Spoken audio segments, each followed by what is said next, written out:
The desert wind carries dust across the ruins of Eridu, the oldest city known to human civilization. It is twilight, and the sun bleeds crimson across the horizon, casting long shadows over broken clay walls that once housed secrets powerful enough to change our understanding of human existence. Beneath your feet, if you were standing here, layers upon layers of history lie compressed.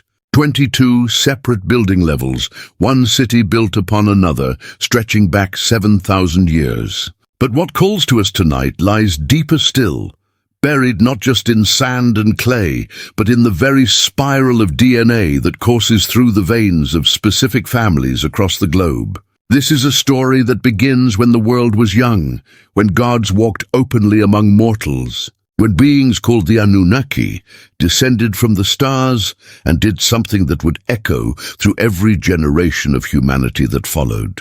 They created the first royal bloodline, not through divine decree alone, but through something far more tangible, far more permanent, through genetic manipulation, through the careful, deliberate alteration of human biology. Can you feel the weight of that possibility? That the blood flowing through the veins of ancient kings was fundamentally different from the blood of common people. That this difference was not merely symbolic, not just a convenient mythology to justify political power, but an actual biological reality that could be measured, tracked and preserved across thousands of years. Tonight, we descend into the deepest mystery of human origins. We will walk through temple archives where forbidden knowledge was carved into clay. We will stand in throne rooms where kings claimed heritage from the stars. We will trace bloodlines through millennia of careful breeding, strategic marriages, and obsessive genealogical record-keeping. We will ask the question that mainstream archaeology refuses to seriously consider. What if the Anunnaki were real?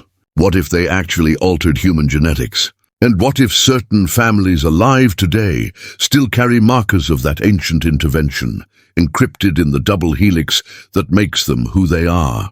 This is not a journey for the faint of heart. We will encounter evidence that contradicts everything you were taught about human evolution. We will explore texts that describe genetic engineering thousands of years before Watson and Crick discovered the structure of DNA.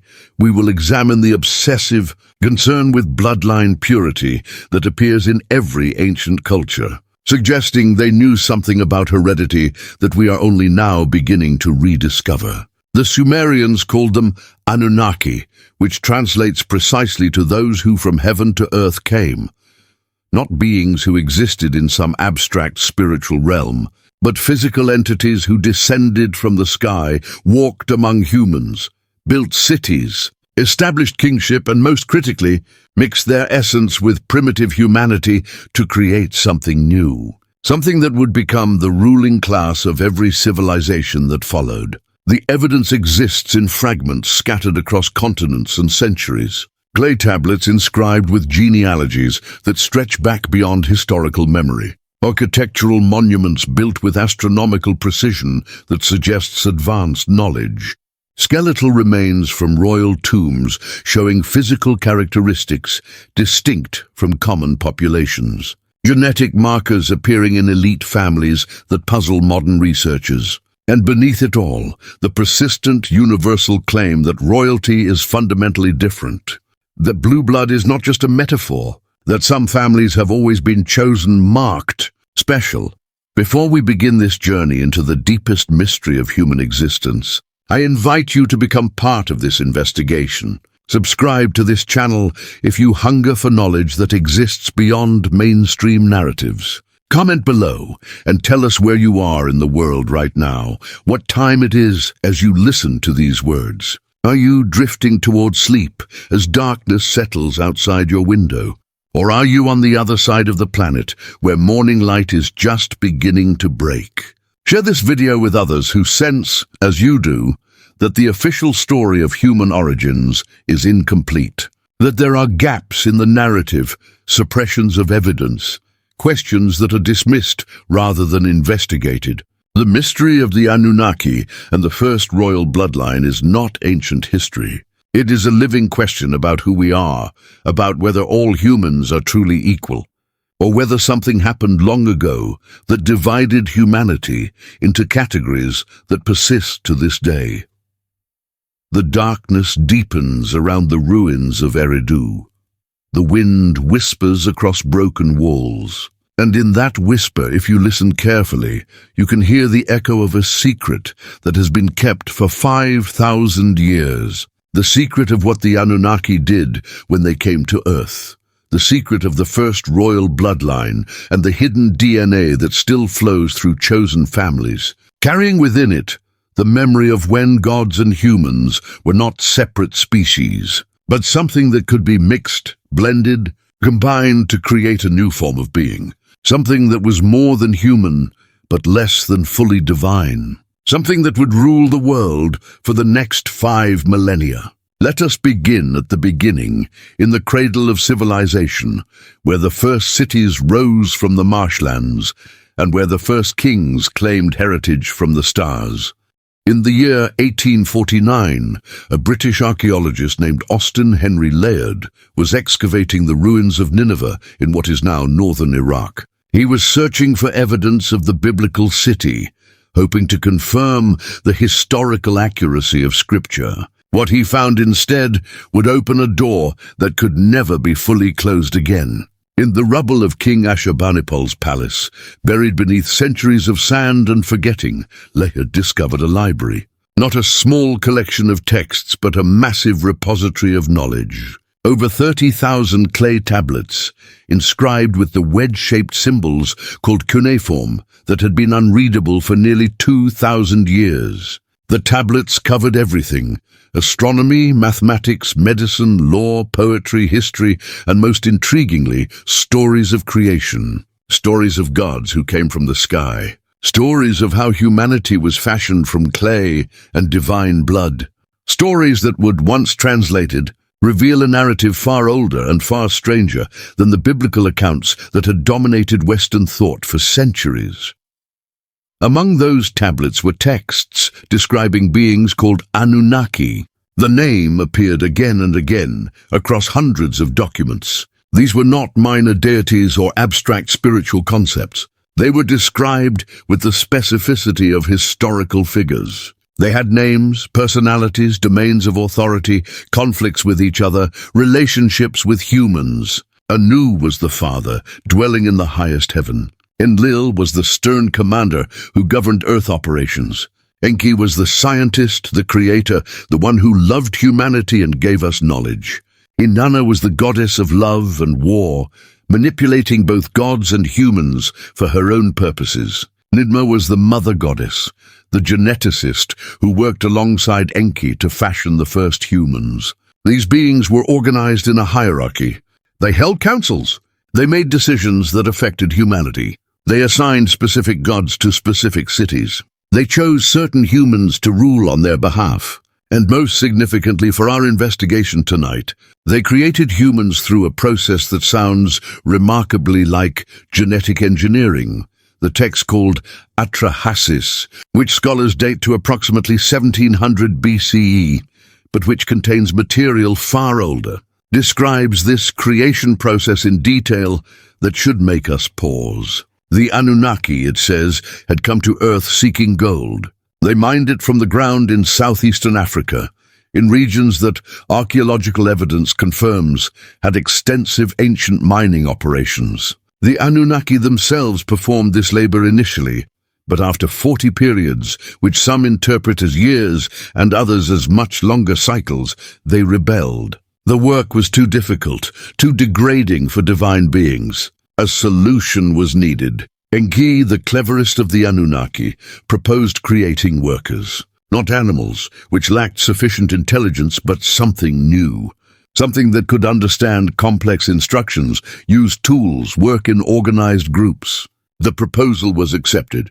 But how does one create a new species? The Atrahasis describes the process with language that is startling in its specificity. Enki and Ninmah took the clay of the earth, but this clay was not merely dirt. In ancient Mesopotamian thought, clay represented the fundamental material of terrestrial life, the biological substance from which all earthly creatures were formed. To this clay, they added something else: the blood of a god, not just any god, but a specific Anunnaki who possessed intelligence and consciousness. The text names him Weila or Geshtui, depending on the version. This god was sacrificed. His blood was mixed with the clay, and from this mixture, the first humans were fashioned. The text is explicit. The purpose of adding divine blood was to give the clay creatures intelligence, awareness, the ability to think and remember. The blood carried something, some essence or quality, that transformed mindless clay into conscious beings. Can you see what is being described here? The mixing of two different biological materials to create a third entity that has characteristics of both. One source is terrestrial earthly, represented by clay.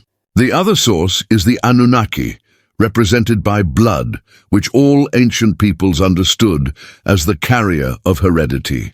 The result is a hybrid, a being that is partly of earth and partly of something else. This is genetic engineering described in the language available to people who lived thousands of years before microscopes, before anyone understood cellular biology, before the discovery of DNA. Yet the basic concept is there. Mix genetic material from two sources. Create something new that has traits from both parents, but the atrahasis goes further. The first humans, it says, were created as workers. 7 males and 7 females initially, fashioned in the womb of birth goddesses who served as surrogates. These first humans could work, could follow instructions, could breed and produce offspring. The Anunnaki were pleased. Their labor problem was solved. But then something happened. Something changed. The texts become fragmented here, with pieces missing. But the narrative that emerges is fascinating. The early humans were too numerous, too noisy. They disturbed Enlil, the stern commander. He decided to reduce their population through plague, drought, and famine. Each time Enki intervened, helping humanity survive. The relationship between Enki and humanity is portrayed as that of a father protecting his children, even when it means defying the other Anunnaki. This pattern appears repeatedly in Sumerian and Akkadian texts. Enki is humanity's benefactor. He gives us knowledge that other Anunnaki want to withhold. He teaches us agriculture, writing, mathematics, astronomy. He warns chosen humans about coming disasters. The story of Atrahasis himself, the hero who builds an ark and survives the Great Flood, is essentially identical to the later biblical story of Noah. But in the Mesopotamian version, the flood is not sent by a single god punishing wickedness. It is sent by Enlil, who has grown tired of noisy, overpopulated humanity. And it is Enki who betrays this divine decision, whispering the warning to Atrahasis through the reed walls of his house, instructing him to build a vessel, to save himself, his family, and the seed of all living things. After the flood, the texts tell us, something changed fundamentally. Before the deluge, humans lived for extraordinary periods. The Sumerian king list, which we will examine in detail shortly, records rulers who reigned for thousands, even tens of thousands of years. After the flood, those numbers dropped dramatically. Something about the flood disrupted whatever had given early humans their longevity. Was it simply that the mythology changed, that later scribes felt more human lifespans were appropriate? Or does the king list preserve a memory of something real? A genetic change, perhaps, caused by the flood reducing the human population to a small number, forcing inbreeding that diluted some special quality the earliest humans possessed. What matters for our investigation tonight is this. The Mesopotamian texts present a clear narrative. Humans were created through mixing of Anunnaki and terrestrial biological material. This gave humans intelligence and consciousness beyond natural animals. But not all humans were created equal. The texts describe a secondary creation, a refinement. Certain humans were selected to receive additional Anunnaki essence. These chosen ones became the first priest kings, the first royal bloodline. They were biologically distinct from common humans, carrying a higher concentration of Anunnaki genetic material. This made them suitable to rule, to mediate between the gods and common people, to carry forward the divine presence on Earth after the Anunnaki themselves became less directly involved in human affairs.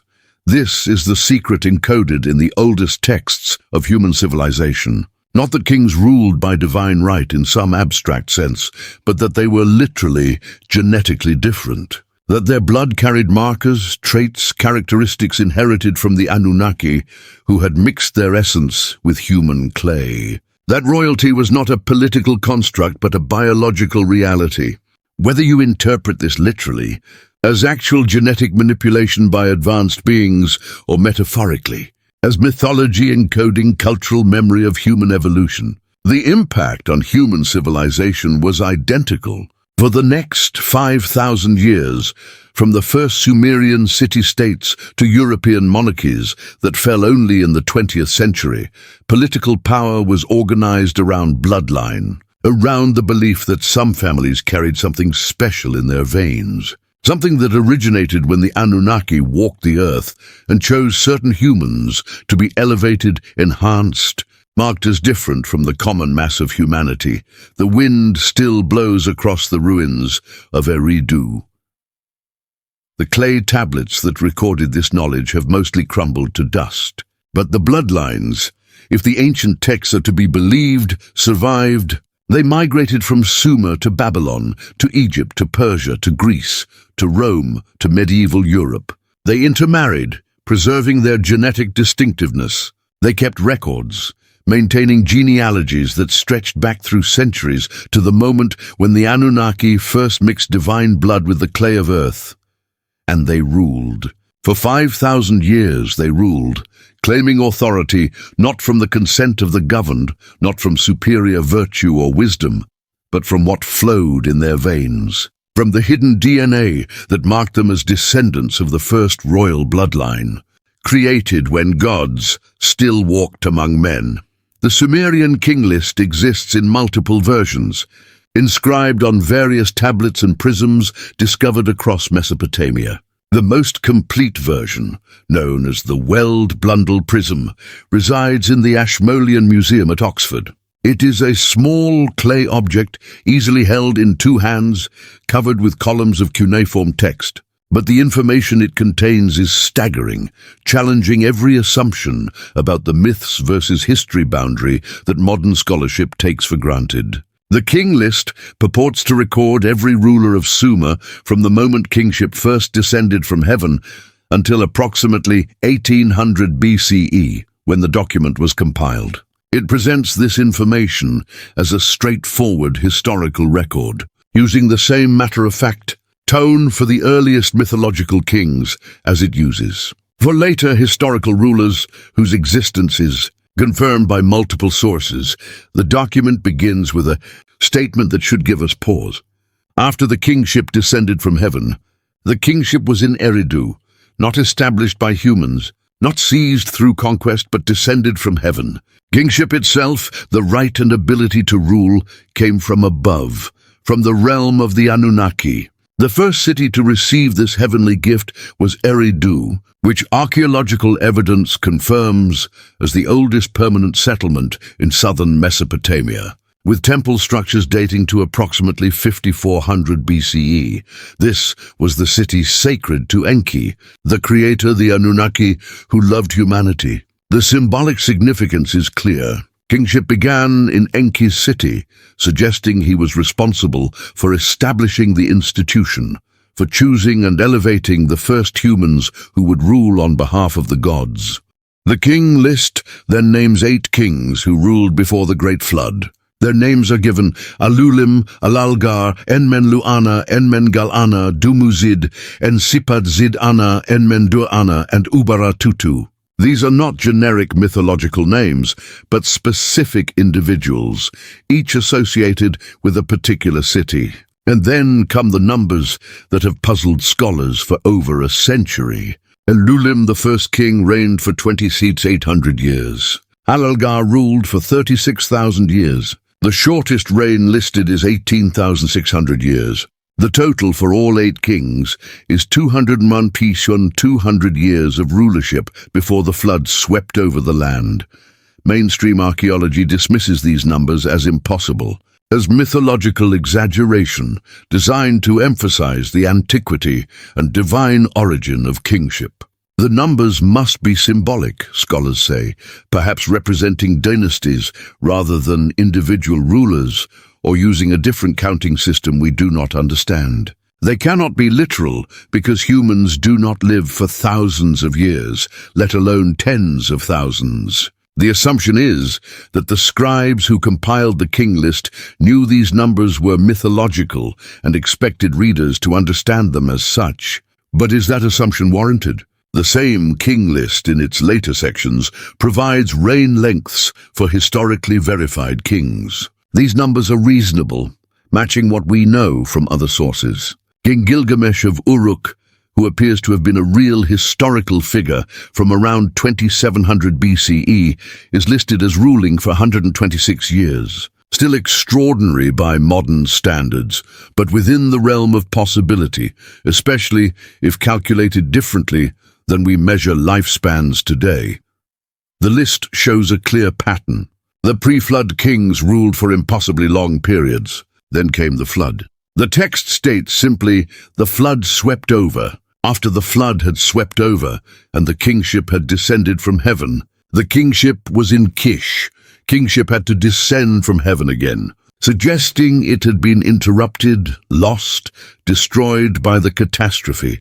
The new kings in the post-flood period ruled for much shorter periods, though still extraordinary by modern standards. The first king of Kish ruled for 1,200 years, his son for 960 years. As the list continues forward chronologically, the reign lengths gradually decrease, approaching normal human lifespans by the time we reach historically documented periods around 2500 BCE. What are we to make of this pattern? One interpretation, proposed by researchers willing to consider alternatives to mainstream archaeology, is that the king list records actual genetic degradation. If the earliest kings, those closest to the moment when the Anunnaki performed their genetic manipulation, possessed biological enhancements including radically extended lifespans, then their extraordinarily long reigns make sense. These individuals were not fully human in the way we understand the term. They carried substantial Anunnaki genetic material, which granted them abilities beyond normal human capacity. As generations passed, as these enhanced humans bred with more common populations, the Anunnaki genetic component became diluted. Each generation lived shorter lives than the one before. The flood accelerated this process by killing most of the population, forcing the survivors to rebuild from a much smaller genetic pool. This interpretation treats the king list as encoding biological information in the only way available to ancient scribes. They had no concept of genetics, no vocabulary for describing DNA, no framework for understanding heredity at the molecular level. But they could observe that children resembled parents, that traits were inherited, that some families seemed to produce consistently superior individuals. They could track genealogies, noting which family lines went back to the earliest times, which carried the most direct connection to the Anunnaki, and they could record, in the lengthening and shortening of lifespans, a pattern that suggested something physical was changing across generations. Can you imagine being a Sumerian scribe around 2000 BCE, compiling the king list from older sources, some of which had already been ancient when you were born? You have tablets that record kings from before the flood, with reign lengths that strain credulity. But these are sacred documents, preserved in temple archives for centuries. Do you have the authority to change them, to correct the numbers to something more believable? Or is your duty precisely to preserve what was recorded, even when you do not fully understand it? The scribes chose preservation. They copied the extraordinary numbers faithfully, creating a document that would puzzle researchers 4,000 years later. The king list also reveals the obsessive concern with legitimacy and continuity. It tracks kingship as it moved from city to city, sometimes through conquest, sometimes through unknown circumstances. But always, the document is careful to note that kingship was continuous, that there was always a legitimate ruler whose authority descended from the original grant given when kingship first came down from heaven. This concern with legitimate succession, with unbroken lineage, with being able to trace authority back to the divine origin point, would become a defining feature of monarchy for the next 5,000 years. European kings in the medieval period maintained genealogies, proving their descent from biblical patriarchs, who themselves connected to earlier lines. The obsession was identical to what motivated the Sumerian scribes. Prove the bloodline. Demonstrate the genetic connection to the divine source. Show that you carry the right to rule in your very DNA. The flood itself demands attention. Every ancient Near Eastern culture has flood narratives. The Mesopotamian versions in texts like Atrahasis and the Epic of Gilgamesh predate the biblical Noah story by over 1,000 years and were clearly the source material for the Genesis account. Geological evidence confirms that catastrophic flooding occurred repeatedly in Mesopotamia, where the Tigris and Euphrates rivers periodically overwhelmed their banks, destroying cities and killing thousands. But was there one particular flood that the texts reference? And more importantly for our investigation, why do the texts treat the flood as a genetic dividing line?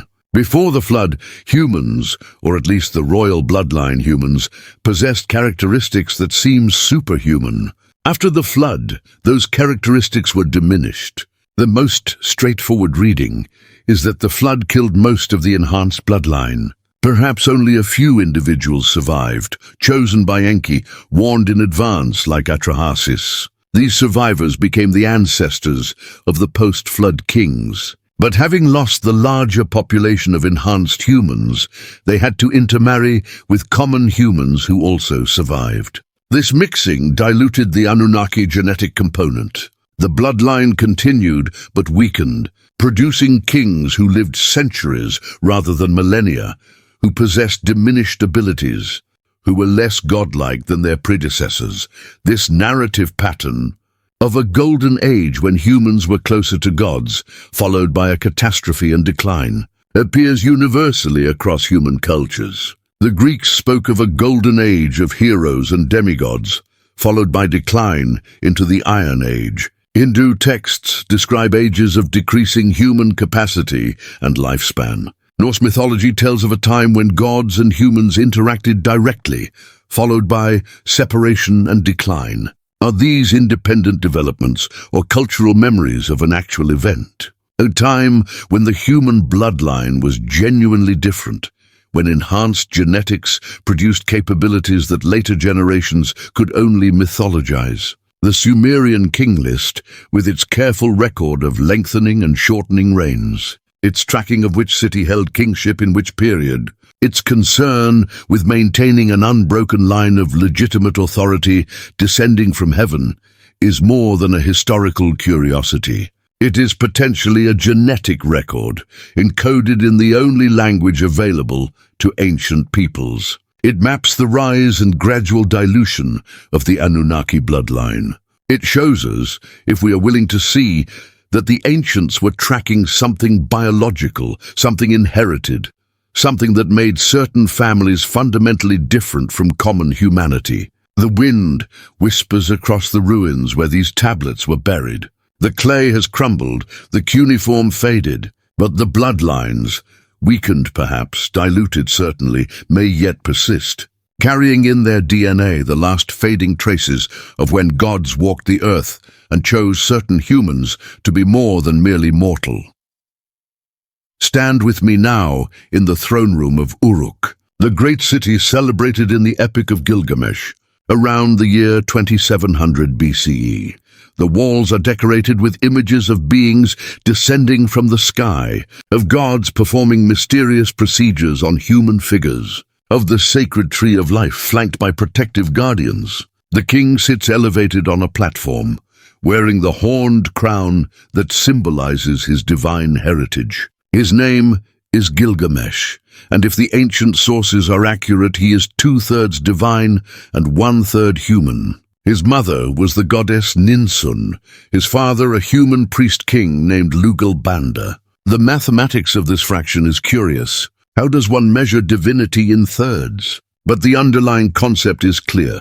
Gilgamesh carries substantially more Anunnaki genetic material than common humans. This makes him extraordinarily strong, preternaturally beautiful, possessed of capabilities that border on superhuman. The Epic of Gilgamesh, humanity's oldest known literary work, centers on this king's confrontation with mortality. Despite his divine heritage, despite his tremendous abilities, Gilgamesh will die. This realization comes when his beloved companion Enkidu dies, sending Gilgamesh into an existential crisis that drives the narrative forward. He cannot accept death. He is more than human. He has divine blood. Surely immortality should be his birthright. The epic follows his desperate quest to find eternal life, seeking out Utnapishtim, the Mesopotamian Noah who survived the flood and was granted immortality by the gods. But Gilgamesh fails. He discovers a plant that grants youth, but loses it to a serpent. He returns to Uruk empty-handed, forced to accept that despite his genetic heritage, despite the Anunnaki blood flowing through his veins, he remains mortal. This story reveals something crucial about the royal bloodline concept. Even in ancient times, even among those who claimed direct descent from the Anunnaki, there was recognition that the divine heritage was imperfect, incomplete, fading. Gilgamesh is described as 2/3 divine, not fully divine. He possesses enhanced abilities, but not immortality. He's caught between two worlds, too godlike to be content with human limitations, but too human to escape death. This liminal state, this existence on the boundary between human and divine, characterizes the royal bloodline throughout history. They were always more than common people, marked by heritage, by blood, by genetic traits that set them apart. But they were never fully what the Anunnaki themselves were. They were hybrids, mixing of two essences, carrying the advantages and limitations of both. The creation of Enkidu in the Gilgamesh epic provides fascinating additional detail about Anunnaki genetic manipulation. The gods create Enkidu specifically to be Gilgamesh's equal, to counter his oppressive rule over Uruk. The goddess Aruru takes clay from the wilderness and fashions Enkidu from it. He emerges as a wild man, covered with hair, living among animals, possessing great strength but no civilization. This is humanity in its base form, the clay without the divine admixture. Enkidu represents what humans would be without Anunnaki intervention. Strong, vital, but essentially animal. Enkidu is then civilized through interaction with a temple prostitute named Shamat. She sleeps with him for 6 days and 7 nights. Afterward, the animals flee from him. He has been changed, elevated, made conscious in a way he was not before. The sexual union with a representative of civilized, divine-connected humanity transforms Enkidu from animal to human. Is this symbolic, or does it encode memory of how genetic material was actually transferred through sexual reproduction between enhanced humans and common populations? The text is ambiguous, but the pattern is clear. Interaction with the divine, or with those carrying divine heritage, elevates and transforms. When Gilgamesh and Enkidu meet, they are equals in strength. They fight to a draw, then become inseparable companions. Two beings carrying divine heritage, though from different sources and in different proportions, recognize each other. They undertake heroic deeds together, killing the divine guardian Humbaba, slaying the bull of heaven sent by Ishtar. These are not the accomplishments of ordinary men. The epic presents them as possible only for beings enhanced beyond normal human capacity. Their strength, their endurance, their courage are all attributed to their genetic heritage. The gods' decision to punish these actions by killing Enkidu reveals the limits of human-divine mixing. The gods cannot allow humans, even enhanced ones, to become too powerful, to challenge divine authority too directly. Enkidu must die. Gilgamesh is allowed to live, but only to suffer, to learn the lesson of mortality, to accept his place between heaven and earth. The message is clear. The royal bloodline carries privileges, but also limitations. They are tools of the gods, not equals to them. Their genetic enhancement is substantial enough to set them above common humans, but not sufficient to make them truly divine. Archaeological evidence from Uruk supports the epic's claims of extraordinary kingship. The city in Gilgamesh's period covered approximately 6 square kilometers, with a population estimated between 40 and 80,000 people. This made it the largest urban center on Earth at that time. The temple complexes were massive, requiring organizational capacity and architectural knowledge far beyond what neighboring regions possessed. The famous White Temple at Uruk, built on a ziggurat platform, demonstrates precise astronomical alignment and sophisticated construction techniques. Someone with advanced knowledge designed these structures. The texts say it was the Anunnaki, teaching their chosen human rulers. Mainstream archaeology says it was natural cultural development. Both explanations struggle to account for why such advancement appeared so suddenly in this particular place. Cylinder seals from the Uruk period show repeated imagery of figures in hierarchical arrangement. The largest figures wear horned crowns and are identified as gods or Anunnaki. Medium-sized figures, also wearing horned crowns but smaller, are identified as kings. Smallest are common people, shown performing labor or worship. This visual hierarchy was not merely artistic convention, but represented actual belief about biological differences. Size indicated the proportion of divine heritage. Kings were literally depicted as intermediate between gods and humans, because that is what people believed they were. Hybrids, genetic mixes, beings carrying both human and Anunnaki DNA in proportions that place them in the middle of the spectrum. The horned crown itself deserves attention. It appears across thousands of years of Mesopotamian art, always indicating divinity or divine descent. The horns are typically depicted in multiple tiers, with more tiers indicating higher divine status. Full Anunnaki wear crowns with 7 tiers of horns. Kings typically wear crowns with 2 or 3 tiers. The symbolism is mathematical, quantifying the degree of divine heritage. But why horns specifically? Some researchers have noted that horn shapes, particularly when depicted with multiple curved tiers, create spiraling patterns reminiscent of the DNA double helix. Could this be coincidence? Or were the ancients encoding genetic information in symbolic form, using the visual language available to them to indicate that the horned crown represented genetic heritage? The spiraling information encoded in blood that determined who could rule. The sacred marriage ritual, practiced in Uruk and throughout Sumerian cities, provides further evidence of the bloodline's genetic nature. Each year, during the New Year festival, the king symbolically or perhaps literally married the goddess Inanna, represented by her high priestess. The ritual involved sexual union in the temple's sacred chamber, hidden from public view. The stated purpose was to ensure fertility for the land, to renew the cosmic order, to reaffirm the king's divine right to rule. But on another level, the ritual was genetic maintenance. If the royal bloodline required periodic reinforcement with Anunnaki genetic material, and if the goddess's representative actually carried such material, then the sacred marriage was not merely symbolic, but a deliberate breeding program designed to preserve and enhance the royal genetic heritage generation after generation. Queens and royal consorts were selected with extraordinary care. Genealogies were examined in detail. Only women from specific families, those who could trace their lineage back to divine origins, were considered suitable. This was not snobbery or arbitrary prejudice. If the ancients actually understood that genetic traits were inherited, that bloodline mattered biologically, then choosing royal consorts for their genealogy made perfect sense. You were breeding for specific traits, selecting genetic combinations that would preserve and concentrate Anunnaki markers in the next generation.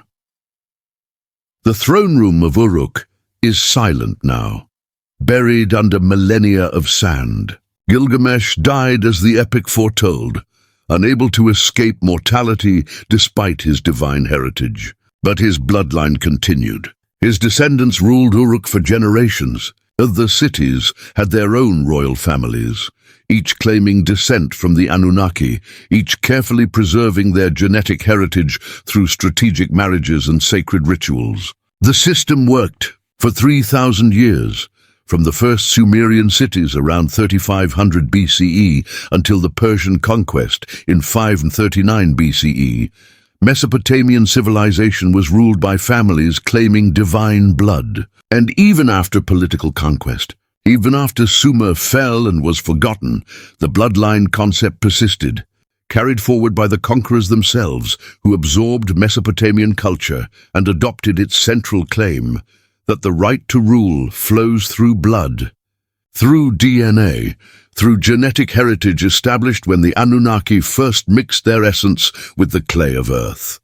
The temple archives at Nippur, one of the most important religious centers in ancient Mesopotamia, housed what may have been the ancient world's most valuable collection. Genealogical records tracing the bloodlines of every major ruling family in Sumer.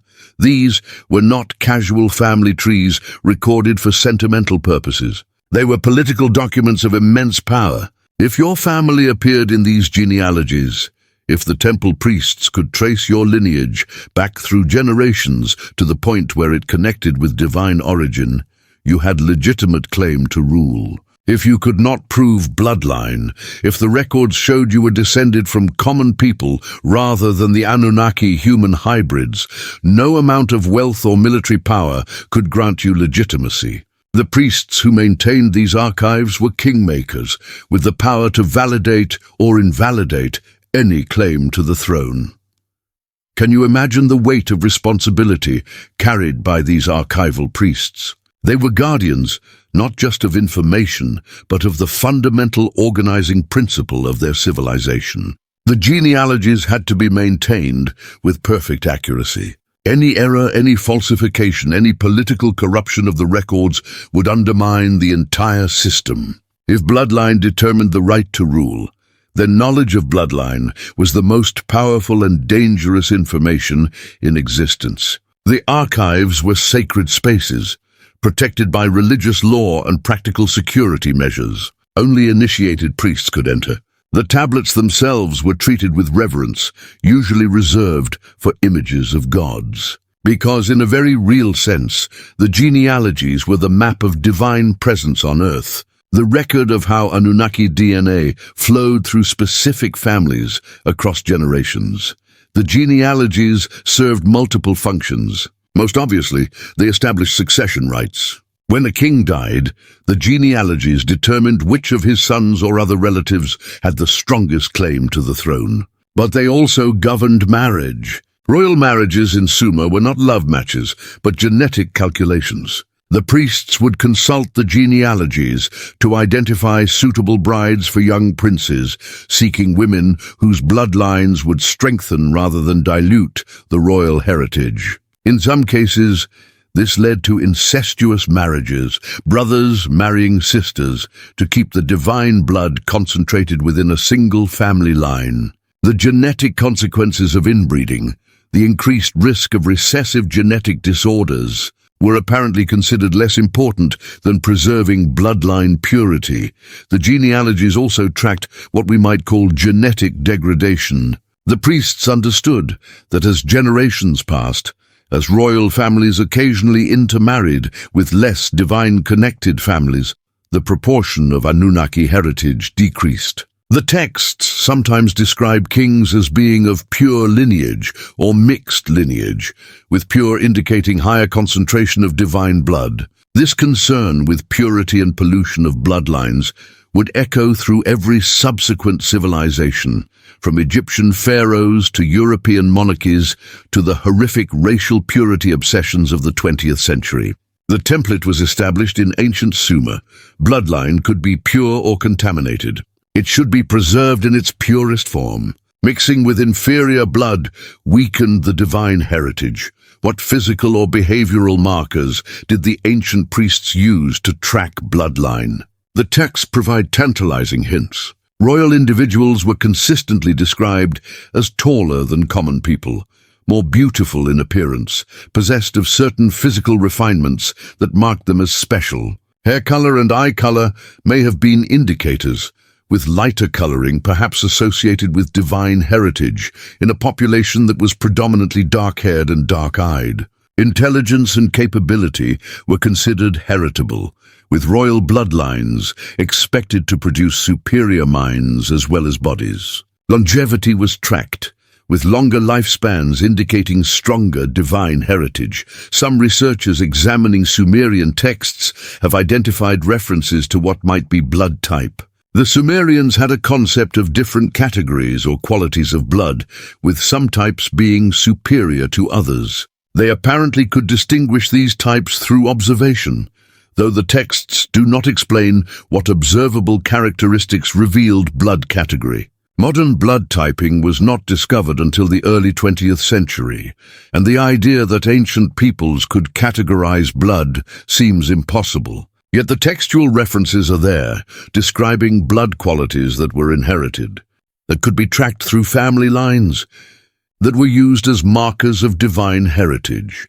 The most intriguing possibility is that the Sumerian priests were tracking actual genetic markers without understanding the mechanism. If certain families descended from Anunnaki human mixing carried distinctive genetic traits, and if those traits produced observable physical characteristics, then tracking bloodlines was essentially tracking genetics. A family that consistently produced tall children with unusual eye color and exceptional intelligence was carrying specific genes. The priests had no concept of DNA, but they did not need molecular biology to observe that traits were inherited, that they bred true in certain families, that strategic marriage could concentrate desirable traits in offspring.